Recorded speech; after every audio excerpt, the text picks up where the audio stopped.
O Egito, geralmente, é um lugar claro, nunca tem nuvens, não chove, o calor intenso. Aí o que acontece? O céu escureceu, estava cheio de aviões a jato, vindo de Israel, da França e da Inglaterra. Aí foi a primeira vez que eu tinha visto uma coisa dessas, pelo amor de Deus. Era a Guerra do Suez, esses três países invadiram o Egito para conseguir a abertura do Canal de Suez. O que aconteceu? Naquele mesmo dia, não tinha mais condução para ir para casa, porque eu pegava um ônibus que me levava para casa, que era da escola. Aí, quem veio me buscar foi minha avó. Não sei como é que ela chegou, ela veio buscar, apressada, com muito medo, porque, como meus pais eram separados, eu tinha muito contato com minha avó, de paterna e materna. Eles cuidaram muito de mim, porque meus pais trabalhavam muito. Minha mãe era diretora de uma agência de seguros, e meu pai também trabalhava, ele tinha um comércio dele. O que aconteceu? Naquele mesmo dia que ela veio me buscar, eu fiquei sabendo que nós estávamos em guerra.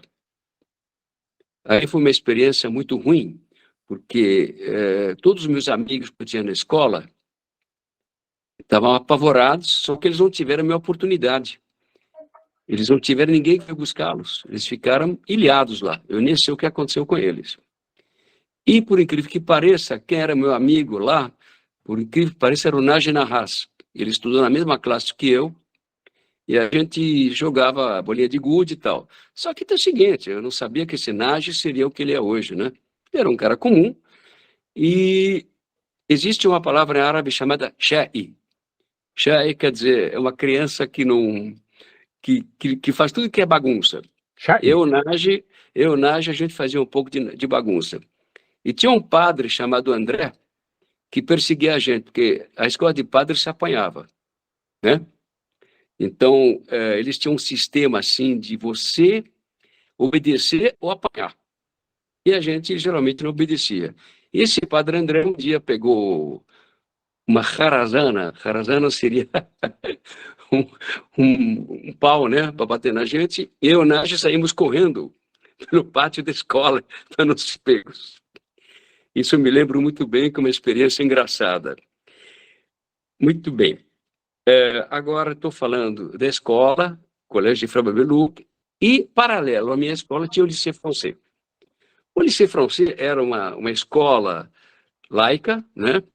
E parece-me que quem estudava em escola de padres era uma escola muito mais rígida para você aprender. Então, meus pais escolheram essa escola para que eu tivesse uma boa formação, que, por sinal, mais tarde me ajudaria muito. Vamos voltar um pouquinho para trás.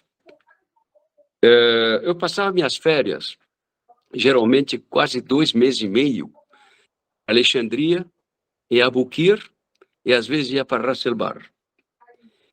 E nós tínhamos uma casa enorme em Abukir, que era da minha avó. E eu ficava lá, e era em frente ao mar. E lá no Egito, em Abukir, você tem um mar parado, que parece um mar morto, e tem um mar agitado à esquerda. E no meio tem o Forte de Napoleão. Napoleão Bonaparte, ele fez uma grande briga com os ingleses. E era o almirante Nelson. Então, o que tem? Tinha o Forte de Napoleão perto da minha casa e a Ilha de Nelson, que ficava a 16 quilômetros da costa. Evidentemente, meus avós nunca iam me deixar, porque eles tinham uma responsabilidade muito grande perante meus pais, que eu fosse a Ilha de Nelson. Então, eu ia escondido com os pescadores. Foi aí que eu aprendi a falar o árabe.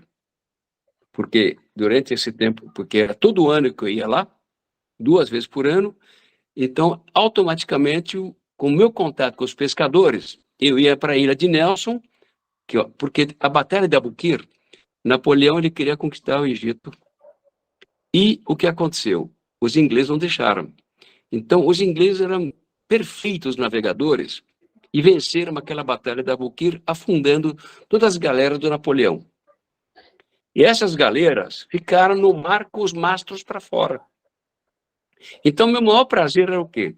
Ir no Forte de Napoleão e mergulhar para conhecer essas galeras ao vivo.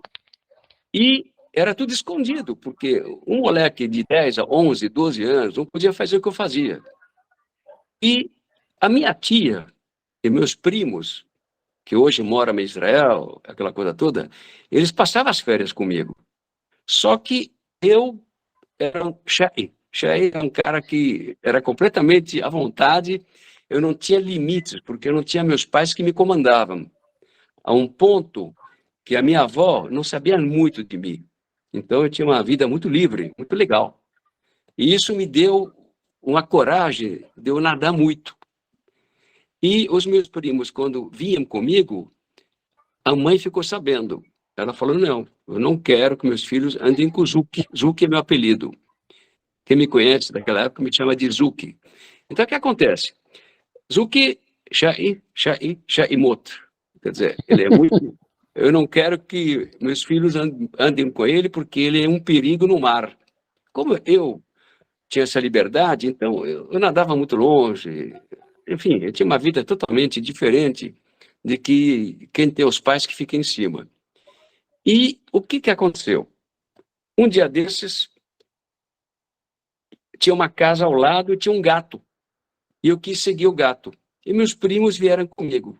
E o gato subia no telhado e caía no primeiro andar. Aí foi a gota d'água, né, para dizer, olha, ninguém mais anda com o Zuki. Da minha vida no Egito, como é que era? Então era isso, quer dizer, essas aventuras que eu tive eram muito interessantes.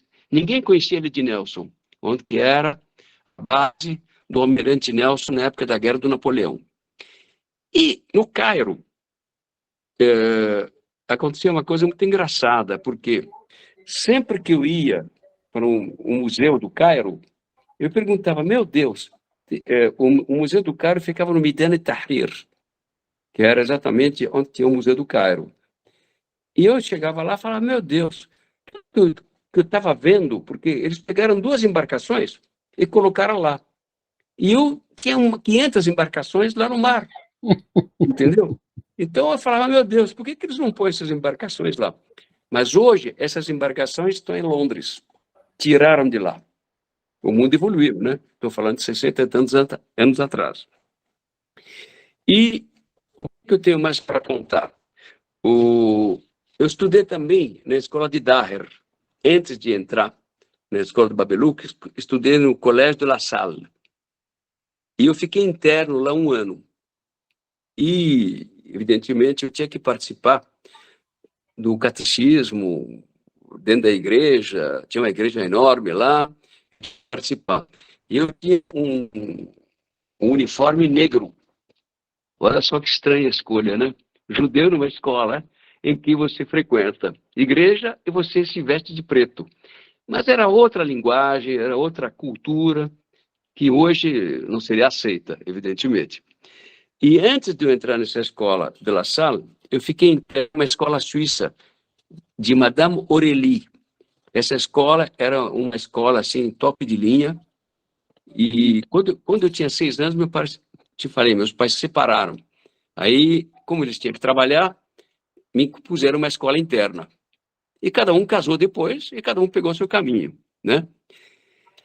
Muito bem. Quando cheguei em Paris, evidentemente, mudou minha vida completamente. Adorei Paris, né? Fiquei 9 meses em Paris, na casa dos meus tios, que eram franceses. Por quê? A minha mãe ficou no Egito. Ela não precisou fugir. Ela não tinha nada contra ela. Nem meu padrasto não precisaram fugir. Que eles não tinham, eles podiam ficar inteiro no Egito.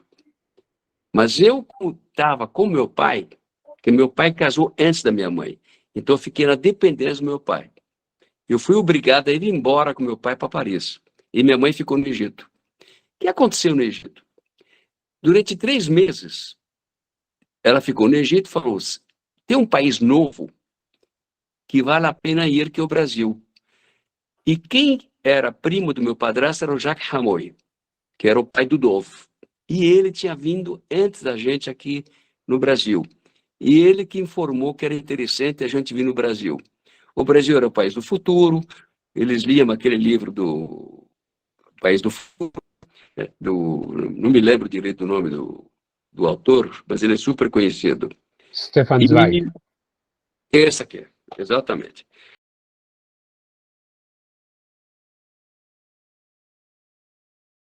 Então, o que aconteceu? Minha mãe falou, eu não vou no Brasil sem pegar meu filho. Eu não posso. Eu não vou sem pegar meu filho. Ela já tinha o Eli, que eu conhece, e ela tinha a Helena, que é minha irmã. E eles foram para a Itália, porque meu padrasto ia pegar um dinheiro na Itália. Ele foi esperto. Ele conseguiu ainda mandar algum dinheiro para a Itália antes de sair do Egito. Ele tinha uma grande indústria no Hamzawi. Hamzawi era um lugar comercial onde tem todas as empresas que fabricavam fios, tecidos, etc. Aí ele conseguiu vender um pouco antes de sair e foi para Paris para me resgatar. Na verdade, quem foi a mãe. E quando chegaram lá, meu pai falou, escuta, vocês vão pegar o Zuc? Por que vocês querem pegar? Ah, porque sou a mãe dele e eu dou preferência que meu filho fique comigo. Aí meu pai falou, bom, vou abrir mão do meu filho com você. E naquela época não tinha WhatsApp, não tinha correio, não tinha nada. Era uma loucura para você se comunicar. Mas meu pai exigiu uma coisa. Falou, olha, vocês levam o Zuc, mas não me peçam um tostão depois disso. Quem vai sustentar é você, Camila. E falou com meu padrasto falou, olha, minha vida vai se tornar um inferno com minha mulher se ela não pegar o filho dela. Seria esse caso. Aí meu pai abriu e um dos maiores, assim, digo traumas, né? Mas uma coisa muito emocionante foi na estação, na Gare do Lyon, em Paris, porque nós íamos pegar um navio para vir no Brasil, no Le Havre. Le Havre era o porto na França. E você pega um trem para ir de Paris para Le Havre. E meu pai veio se despedir de mim. Então foi muito emocionante, porque eu só vim ver meu pai 13 anos depois. Olha que impressionante. Porque naquela época não tinha essas facilidades. Hoje, viemos praticamente sem dinheiro aqui em São Paulo, e para eu fazer uma viagem internacional, dependia mais de mim, né? E até fazer dinheiro, até tudo isso, então fiquei 13 anos sem ver meu pai.